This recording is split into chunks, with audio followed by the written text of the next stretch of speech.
The air was thick with the scent of rain-soaked grass as I trudged toward the garage, my boots sinking into the muddy lawn. It was supposed to be a quiet Saturday evening, one where I'd surprise Tom with his favorite lasagna after a long week. But then I heard his voice, low, urgent, and laced with a secrecy that stopped me cold. I froze mid-step, my hand hovering over the garage door handle. Tom's words sliced through the stillness, each syllable a blade. She can't know, Rachel. Not now, not ever. My heart plummeted, a sickening lurch like falling off a cliff. Who was Rachel? And what couldn't I know? For 12 years, Tom and I had built a life together, 2 kids, a cozy suburban home, and a marriage I thought was unbreakable. We weren't perfect, no couple is. There were late nights at his accounting firm, my endless hours grading papers as a high school teacher, and the occasional bickering over bills or whose turn it was to drive Emma to soccer practice. But we loved each other. At least, I thought we did. I pressed my ear against the cold metal door, my breath shallow, as if any sound might betray my presence. I'm serious, Rachel, Tom continued, his voice a hushed growl. If Laura finds out, it'll ruin everything. The kids, the house, God, I can't lose them. My knees buckled. I gripped the door frame to steady myself, the world tilting under my feet. Ruin everything? What had he done? My mind raced, conjuring images of betrayal, late-night texts, secret meetings, a woman named Rachel who held a piece of my husband I didn't even know existed. I wanted to burst in, to scream, to demand answers. But something held me back, a primal fear that whatever I'd uncover would unravel the life I'd spent years weaving together. Instead, I stood there, eavesdropping on the man I loved, each word eroding the trust I'd taken for granted.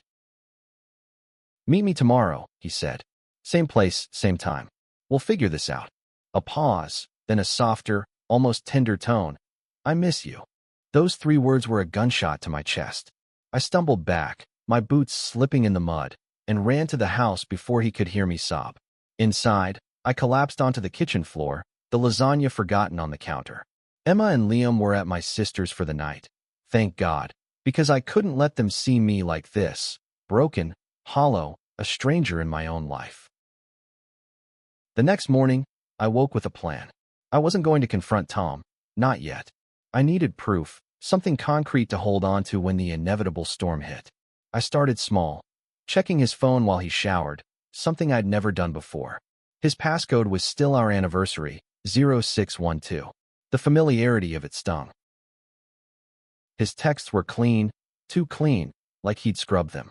But his call log showed multiple calls to an unsaved number with a local area code. I scribbled it down, my hands shaking. Then I noticed his email app, open on his laptop. A quick search for Rachel revealed nothing, but a folder labeled Work Receipts caught my eye. It was password protected. Since when did Tom lock folders? I spent the day in a fog, teaching classes on autopilot, my mind replaying his voice. She can't know. By evening, I couldn't take it anymore. I called my best friend, Sarah, who'd been through a messy divorce herself. Laura, you need to know what you're dealing with, she said, her voice firm but kind. Hire a private investigator. It's the only way. I hesitated. Hiring a PI felt like admitting defeat, like acknowledging that my marriage was already crumbling. But Sarah was right. I needed answers. That night, I found a local investigator, Mark, who promised discretion. Give me a week, he said. I'll get you what you need. The wait was torture. Every moment with Tom felt like a lie. He'd kiss my forehead, ask about my day, and I'd force a smile while my stomach churned. I started noticing things I hadn't before. The way he'd angle his phone away from me, the client meetings that ran late, the faint scent of perfume, floral, unfamiliar, on his jacket. On the 6th day, Mark called. I've got something, he said. Meet me tomorrow at the coffee shop on Elm Street. I barely slept that night, my dreams a tangle of Tom's voice and a faceless woman named Rachel. At the coffee shop, Mark slid a manila envelope across the table. I'm sorry, Laura, he said, his eyes heavy with pity. I opened it with trembling hands. Photos spilled out. Tom and a woman, mid-30s, brunette, striking, in a park, laughing, their hands brushing. Another showed them in a car, her leaning close, his hand on her thigh. The final photo was the worst. Them entering a hotel, his arm around her waist. "That's Rachel Carter," Mark said. "Married, 2 kids. Her husband's a lawyer, works downtown." I stared at the photos, my vision blurring with tears. Rachel wasn't just a fling. She was a mirror of me, a wife, a mother, living a parallel life. And Tom had chosen her over me. But something else stirred beneath the pain. Anger, sharp and clarifying. I wasn't going to let this destroy me. And I wasn't going to let Rachel's husband live in the dark, either. If my world was shattered, I'd make sure theirs was, too. I tracked down Rachel's husband, David Carter, through a quick online search. His law firm's website had his contact info, and I sent him an email, careful to keep it vague. "I have information about your wife that we need to discuss. Please meet me." David replied within hours, suggesting a quiet diner across town. When I arrived, he was already there, a tall man with tired eyes and a wedding band he still wore. I slid into the booth, the envelope of photos clutched in my hands. "Laura, right?" he said, his voice cautious. "What's this about?" I took a deep breath and pushed the envelope toward him. "I think you deserve to know the truth." He opened it, his face paling as he flipped through the photos. For a long moment, he was silent, his jaw tight. Then he looked up, his eyes burning with the same betrayal I felt. "How long?" he asked. "I don't know," I admitted. "But I heard Tom, my husband, talking to her. They're planning to keep this from us." David leaned back, running a hand through his hair. "I thought Rachel was distant because of work or the kids. Not this." We sat there, 2 strangers bound by the same wound, and something shifted. This wasn't just about Tom and Rachel anymore. It was about us, David and me, and what we'd do next. "I want them to feel this," I said, my voice steady despite the tears. "I want them to know what they've done." David nodded, a grim determination settling over him. "Then let's make sure they do." We spent the next hour plotting, not out of spite, but out of a need for justice.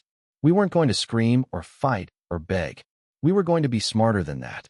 David suggested exposing them in a way that would hit where it hurt most: their reputations, their comfortable lives.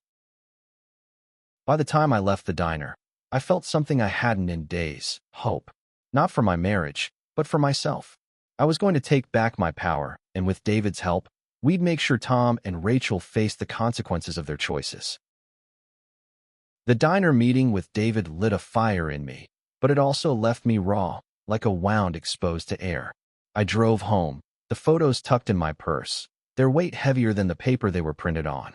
Every stoplight felt like a pause in my resolve, a moment where I could turn back, pretend I hadn't heard Tom's voice in the garage, hadn't seen him with her. But there was no going back. Not now. At home, Tom was in the living room, playing a video game with Liam, their laughter echoing through the house. It was so normal, so painfully familiar, that for a moment I doubted myself. Could I have misheard? Misunderstood? But then I saw his phone on the coffee table, and the memory of his voice, "I miss you," slammed into me like a wave. I forced a smile, kissed Liam's forehead, and retreated to the bedroom. There, I pulled out the photos again, studying Rachel's face. She looked confident, radiant even, in a way that made me question myself. Was she what Tom wanted now? Someone bolder, freer, unburdened by the routines of our life? The next day, I called in sick to work. I needed time to think, to plan. David and I had agreed to move carefully, to gather more evidence before we acted. He'd suggested checking Rachel's social media, her routines, anything that might give us leverage. I started with her public profiles. Rachel Carter was polished, her Instagram a curated gallery of family vacations, charity events, and yoga poses. But there were gaps, days with no posts, vague captions about needing a break. I cross-referenced those with Tom's late nights, and the pattern was undeniable. I dug deeper, accessing Tom's bank statements through our joint account. There were charges I hadn't noticed before: a hotel downtown, a restaurant we'd never been to, even a jewelry store. Each discovery was a fresh cut, but I kept going, fueled by a mix of pain and determination. I forwarded the findings to David, who was doing his own sleuthing. He found similar charges on Rachel's credit card, linked to the same hotel. "We've got enough to confront them," David texted. "But I think we can do more." He was right. Confronting them now might lead to denials, excuses, or worse, promises to work it out while they continued behind our backs. We needed something bigger, something that would force them to face the wreckage they'd caused. David proposed a plan. We'd expose them publicly, but not in a way that made us look vengeful. We'd use their own actions against them, let their lies unravel in front of the people they cared about most. Rachel was a board member for a local charity, and Tom was up for a promotion at his firm. Their reputations were their currency, and we'd make sure they lost it. The charity gala was in 2 weeks, a black tie event Rachel helped organize. Tom had mentioned attending it for work connections, which now felt like a lie. David and I decided it would be the perfect stage. We'd attend together, uninvited but undeniable, and present our evidence to the crowd, not with anger, but with the quiet dignity of 2 people who'd been wronged. Planning it felt surreal, like I was scripting a movie about someone else's life. I spent hours drafting what I'd say, practicing in front of the mirror to keep my voice steady. David was calmer, more methodical, but I could see the pain in his eyes when we met to finalize details. "Our kids deserve better than this," he said, and I nodded, thinking of Emma and Liam. The days leading up to the gala were a blur. I kept up appearances at home, cooking dinners, helping with homework, all while watching Tom for signs of guilt. He was good at hiding it, too good. He'd ask about my day, offer to do the dishes, even suggest a date night. Each gesture felt like a mockery, a performance to keep me in the dark. Meanwhile, David and I worked in secret. He got access to Rachel's emails through a shared family account she hadn't secured. There, we found messages between her and Tom.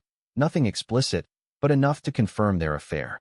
They used code words, like project for their meetups, but the dates matched the hotel charges. We also found something else.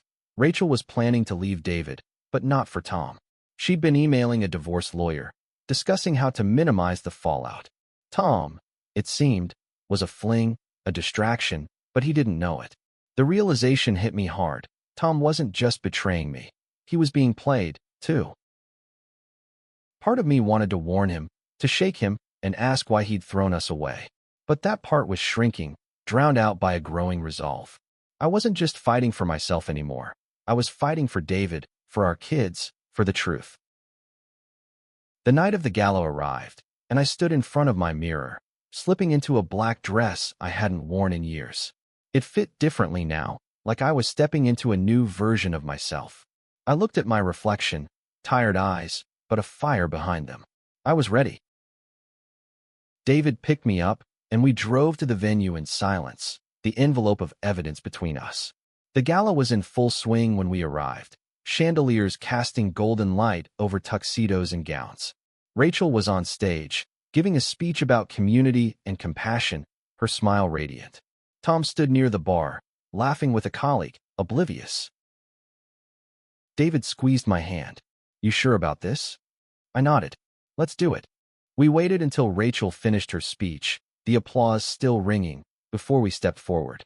I felt every eye in the room turn to us, a ripple of curiosity spreading through the crowd. David cleared his throat, his voice steady but loud enough to carry. "Ladies and gentlemen," he began, "we have something to share." The room fell silent, the clink of glasses and murmurs of conversation replaced by a heavy stillness. Rachel's smile faltered as she spotted David and me standing side by side, the envelope in my hand like a loaded gun. Tom's eyes widened, his drink frozen halfway to his lips. David continued, his voice calm but unyielding. "We're here tonight because we believe in honesty, something this community values." He glanced at Rachel, then Tom. "But some people in this room have been living a lie." A gasp rippled through the crowd. I stepped forward, my heart pounding but my resolve ironclad. "My name is Laura, and this is David. Our spouses, Tom and Rachel, have been having an affair behind our backs." I held up the envelope, pulling out the photos one by one, letting them speak louder than my words ever could. The projector screen behind Rachel flickered, and David, who'd arranged access with a friend on the gala's tech team, displayed the images for all to see. Tom and Rachel in the park, in the car, at the hotel. The room erupted in whispers, faces turning from shock to judgment. Rachel's hand flew to her mouth, her eyes darting to Tom, who looked like a man watching his life collapse. I didn't feel triumph, only a hollow ache. This wasn't about revenge, it was about truth. These are our lives, I said, my voice breaking but clear. Our families, our children, torn apart by their choices. We're not here to shame them, but to hold them accountable. David took over, his tone measured. Rachel, you've spoken tonight about community, about trust. But you've betrayed that trust, not just with me, but with everyone here who believed in you. Rachel stumbled off the stage, her face ashen. Tom pushed through the crowd toward me, his eyes pleading. Laura, please, let's talk about this. There's nothing to talk about. I cut him off, my voice steady now. You made your choice. The gala's organizer, a stern woman named Margaret, approached us, her expression a mix of sympathy and disapproval. This is highly irregular, she said, but we'll handle it. She turned to Rachel. You're stepping down from the board, effective immediately. Rachel nodded, tears streaming down her face, and fled the room. Tom tried to follow her, but I grabbed his arm. You don't get to run from this, I said. Face it. He looked at me, his eyes hollow. I'm sorry, Laura. I never meant. Don't, I snapped. Your apologies mean nothing now. The rest of the night was a blur. David and I left the gala, the weight of what we'd done settling over us. We didn't speak as we drove back, but there was a quiet understanding between us. We'd taken back our power, but the cost was steep. At home, I sat in the dark, the house silent without the kids. I thought about Emma and Liam, how I'd explain this to them. They deserved a father who valued them, not one who'd gambled their family for a fling. I cried then, not for Tom, but for the life I'd lost, the one I'd have to rebuild. The next morning, Tom was gone. He'd left a note. I'm staying at a hotel. We need to talk. I crumpled it, my anger flaring anew. He didn't get to dictate the terms anymore. David called, his voice heavy. Rachel's at her mother's. She's talking about divorce. I'm sorry, I said, and I meant it. What now? We keep going, he said. For our kids. For ourselves. I spent the next few days in a haze, fielding calls from friends and colleagues who'd heard about the gala. Some offered support, others, gossip. I didn't care. I was focused on the kids, who were back home and starting to ask questions. Is Daddy coming back? Emma asked, her eyes wide with worry. I hugged her tight. We're going to be okay, I said, even though I wasn't sure I believed it. David and I met again, this time to discuss legal steps. He'd already contacted his lawyer, and I found one through Sarah's recommendation. We weren't just preparing for divorce, we were preparing for war. Tom and Rachel had assets tied to us, houses, savings, reputations, and we weren't going to let them walk away unscathed. But it wasn't just about money or pride. It was about showing our kids that betrayal had consequences, that you couldn't hurt people and expect to move on without accountability. I started therapy, not to save my marriage, but to save myself. The sessions were raw, painful, but they helped me see that I wasn't defined by Tom's choices. One evening, David invited me to his house for coffee. His kids were with his parents, and the house felt as empty as mine. We sat at his kitchen table, the photos spread out between us like a map of our pain. Do you ever wonder if we went too far? He asked. I thought about the gala, the public humiliation. No, I said finally. They needed to face what they did. We did it for us, not to them. He nodded, a small smile breaking through. You're stronger than I expected, Laura. So are you, I said, and for the first time in weeks, I felt a flicker of warmth, not just from his words, but from the shared strength we'd found in this mess. The weeks that followed were a slow unraveling. Tom tried to reach out, leaving voicemails I deleted without listening, emails I marked as spam. I wasn't ready to hear his excuses, not when the image of him with Rachel was burned into my mind. Instead, I focused on the kids, on keeping their world as steady as possible. Emma started asking harder questions. Why doesn't Daddy live here anymore? She'd say, her voice small but piercing. Liam, younger and less aware, just clung to me more, sensing the shift in our home. I told them their father loved them, that he'd made mistakes, but we'd figure it out together. It was a half-truth, but it was all I could manage. David and I stayed in touch, our meetings a strange lifeline. We weren't friends, not exactly, but we were allies, bound by a shared betrayal. He was navigating his own fallout. Rachel had moved out, leaving him to explain her absence to their kids. "They blame me," he said one afternoon, his voice heavy. "They think I drove her away." "You didn't," I said firmly. "She made her choices." He nodded, but the doubt in his eyes mirrored my own. Were we the villains in this story, exposing their affairs so publicly? I pushed the thought away. We'd done what we had to do. My lawyer, Karen, was a bulldog. She dug into Tom's finances, uncovering more than I'd expected: secret accounts, cash withdrawals, even a lease for an apartment I didn't know about. He was planning a double life, Karen said, her tone matter of fact. "You're entitled to half of everything, maybe more." The idea of fighting over money felt sordid, but I wasn't doing it for me. It was for Emma and Liam, for their future. I wanted them to have stability, even if their father had thrown ours away. Meanwhile, the community was buzzing. The gala incident had spread like wildfire, and Tom's firm suggested he take a leave of absence. Rachel's charity work was over. She'd been replaced on every board. I didn't feel joy at their downfall, but I felt justice. They'd built their lives on our trust, and now they were paying the price. One night, Tom showed up at the house. I was in the kitchen, grading papers, when I heard his key in the lock. My heart raced, not with fear, but with fury. "You don't live here anymore," I said, meeting him at the door. "I just want to see the kids," he said, his eyes red, his voice hoarse. "They're asleep," I lied. "And you don't get to waltz in like nothing's changed." "Laura, I messed up. I know that. But I love you. I love our family." His words were a punch, not because I believed them, but because I'd once hung my entire world on them. "You loved Rachel too," I said. "Or was that a lie too?" He flinched, and for a moment, I saw the man I'd married, flawed, human, but mine. Then I remembered the photos, the hotel, the way he'd whispered "I miss you" to her. "Get out," I said. He left, and I locked the door behind him, my hands shaking. I didn't cry this time. I was done crying for him. David and I met again, this time at a park where our kids could play while we talked. His daughter, Sophie, and Emma chased each other through the grass, their laughter a stark contrast to our conversation. "Rachel's fighting the divorce," he said. "She wants custody, the house, everything." "Tom's not fighting yet," I said.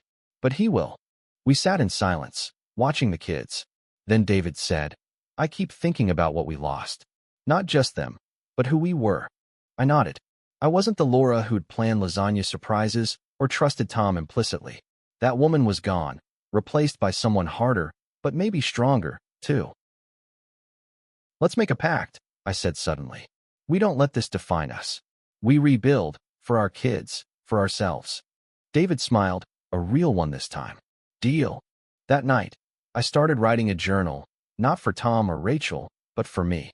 I wrote about the pain, the anger, but also the small victories. Emma's soccer goal, Liam's first attempt at tying his shoes, the way David's smile made me feel seen. It was a start, a way to reclaim my story. The legal battles loomed, but I was ready. Karen had prepared a case that would protect the kids and me, and David's lawyer was doing the same. We weren't just fighting for assets. We were fighting for closure, for a chance to move forward. One evening, Sarah came over with a bottle of wine and a fierce hug. "You're a badass, Laura," she said. "You took a hit and kept swinging." I laughed, the sound foreign but welcome. "I don't feel like a badass," I admitted. "I feel like I'm barely holding on." "That's what badasses do," she said. "They hold on." Her words stayed with me as I drifted to sleep, the house quiet except for the soft hum of the fridge. For the first time in weeks, I didn't dream of Tom or Rachel. I dreamed of a new beginning, one where I was enough. The divorce proceedings began, and with them, a new kind of pain. Courtrooms were cold, sterile places, where emotions were stripped to facts and figures. Tom sat across from me, his face a mask of regret, but I didn't look at him. I focused on Karen, who laid out our case with precision. The affair, the hidden accounts, the apartment lease. Tom's lawyer argued he'd been under stress, that the affair was a lapse in judgment. I wanted to laugh, to scream that a lapse didn't last months, didn't involve hotel rooms and secret calls. But I stayed silent, letting the evidence speak. The kids were the hardest part. I'd shielded them as much as I could, but they sensed the tension. Emma stopped asking about Tom, her silence louder than any question. Liam clung to his stuffed dinosaur, the one Tom had bought him, and I didn't have the heart to take it away. David was going through the same. Rachel's lawyer painted her as a devoted mother, conveniently ignoring her double life. But David had evidence, too. Emails, texts, the same photos we'd used at the gala. The judge wasn't swayed by her tears. Outside the courtroom, David and I leaned on each other. We'd meet for coffee, sometimes with the kids, sometimes alone. It wasn't romantic, not yet, but it was something, two people rebuilding from the same ruins. You ever think about starting over? He asked one day, stirring his coffee absently. All the time, I said, but it scares me. Me too, he admitted. But maybe that's a good thing. Means we're still alive. His words stuck with me. I was alive, despite everything. I started small, a new haircut, a painting class on weekends, a promotion at work I'd been too distracted to pursue before. Each step felt like defiance, a refusal to let Tom's betrayal define me. One evening, Emma came to me with a drawing, a family, but without Tom. "This is us now," she said, pointing to her, Liam, and me. My heart broke, but I smiled. "It's beautiful, sweetheart," I said, and meant it. Tom tried to rebuild his relationship with the kids, but it was strained. He'd take them for weekends, but they'd come back quiet, withdrawn. "He talks about you," Emma said once. "He says he's sorry." I didn't know how to respond. Sorry didn't erase the nights I'd cried myself to sleep, the trust he'd shattered. But for the kids, I stayed civil, arranging visits, keeping the peace. Rachel, meanwhile, was spiraling. David told me she'd lost her job, her friends, her place in the community. Part of me pitied her. She'd gambled and lost, just like Tom. But pity didn't erase the pain she'd caused. One day, I got a letter from her. Handwritten, shaky, it was an apology, but also a plea. "I didn't mean to hurt you. I was lost, and Tom was there. Please don't take my kids." I read it once, then burned it in the backyard. Her words didn't change what she'd done. The divorce was finalized 6 months after the gala. I got the house, primary custody, and a fair share of our assets. Tom didn't fight it, maybe out of guilt, maybe because he knew he'd lose. He moved into the apartment he'd leased, a small, sterile place that screamed of his mistakes. David's divorce was messy, but he came out with custody of his kids and the house. We celebrated quietly, a toast with cheap wine in his backyard. "To new beginnings," he said, and I clinked my glass against his, feeling lighter than I had in months.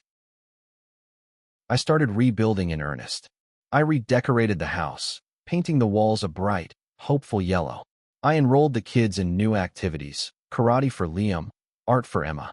I even started writing again, something I'd abandoned after college. My journal entries turned into stories, raw and honest, about loss and resilience. David and I grew closer, not as lovers, but as something deeper, partners in survival. We'd talk for hours about our kids, our dreams, the people we wanted to become. One night, he reached for my hand, and I didn't pull away. It wasn't love, not yet, but it was trust, and that was enough. The kids noticed. "Is David your boyfriend?" Emma asked one day, her tone curious but not accusing. "He's a friend," I said. "A good one." She nodded, satisfied, and ran off to play. I watched her go, my heart swelling with hope. We were healing, slowly but surely. A year passed, and the scars of that night in the garage began to fade, though they'd never disappear completely. I'd learned to live with them, like a tree growing around a wound. The kids were thriving.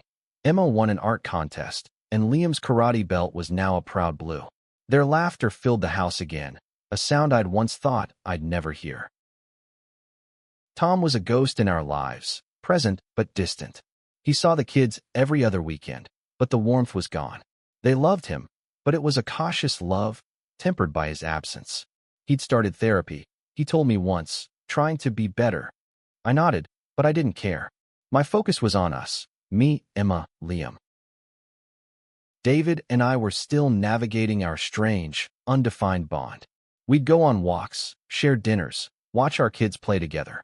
One evening, as we sat on his porch, he told me he'd started dating again. Nothing serious, he said quickly, as if worried I'd care. I'm happy for you, I said, and I meant it. I wasn't ready for that yet, but I could feel the possibility, like a seed waiting for spring. My writing took off in ways I hadn't expected. A local magazine published one of my stories, a fictionalized account of betrayal and redemption. The response was overwhelming. Emails from strangers, women mostly, who'd been through similar pain. You gave me hope, one wrote, and I cried reading it. I started a blog, anonymous at first, pouring out my journey. It wasn't just about Tom or Rachel. It was about finding strength, about choosing yourself when someone else chooses to leave. The blog grew, and soon I was speaking at small events, sharing my story with others who felt broken. David came to one of my talks, sitting in the back with a proud smile. Afterward, he hugged me, his arms steady.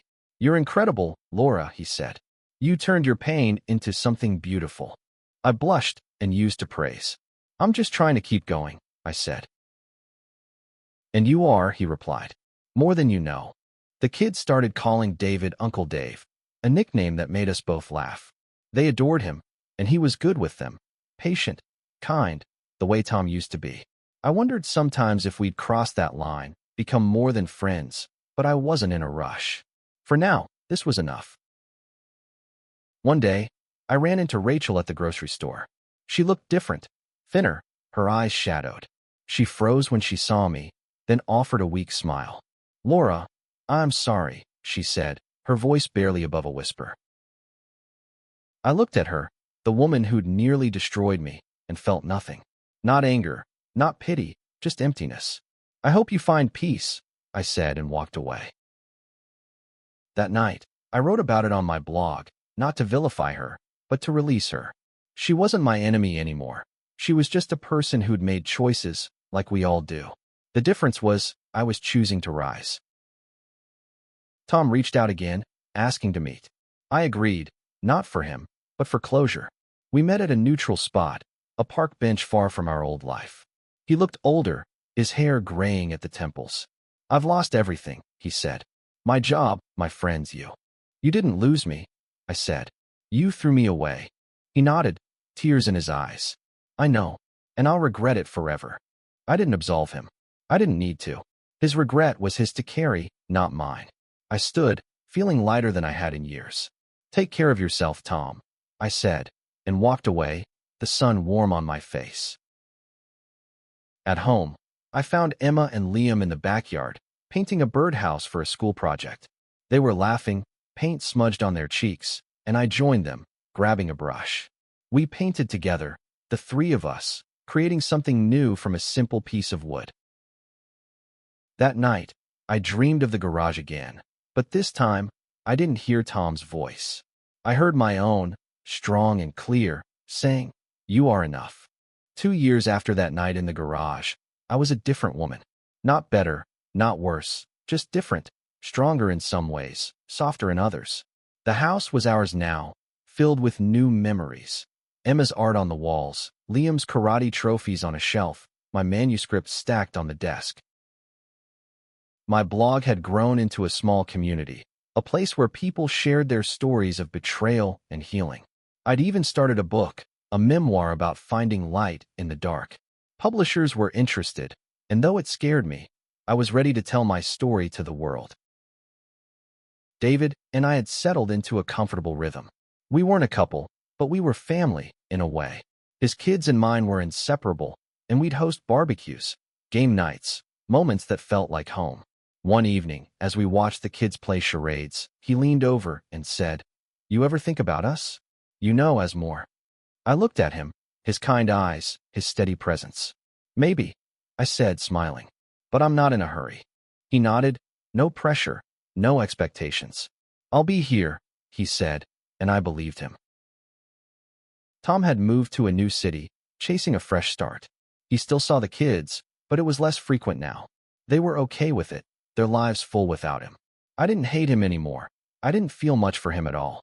He was a chapter that had ended, and I was writing a new one. Rachel, I heard, had remarried, a quiet ceremony, far from the gossip of our town. I wished her well, not because I forgave her, but because I didn't need to carry her anymore. The kids were my anchor. Emma, now 12, was fierce and creative, her art a window into her soul. Liam, at 8, was curious and brave, always asking questions about the world. They'd healed in their own way, and I was proud of them, prouder than I'd ever been of anything. One spring morning, I took them to the park where David and I had planned our gala moment. It felt different now, the air lighter, the trees greener. We spread a blanket, ate sandwiches, and laughed about nothing. As I watched them run through the grass, I thought about that night in the garage, how it had shattered me. But it had also rebuilt me, piece by piece, into someone who could stand tall, who could love fiercely, who could forgive but never forget. I pulled out my journal, now a habit, and wrote, "This is my life now. Not perfect, but mine. And it's enough." The sun was setting, casting a golden glow over the park. David joined us, his kids in tow, and we all sat together, a patchwork family born from pain but held together by hope. "Mom," Emma said, tugging my sleeve, "can we stay a little longer?" I smiled, my heart full. "As long as you want, sweetheart." And we did, staying until the stars came out, a new constellation forming above us.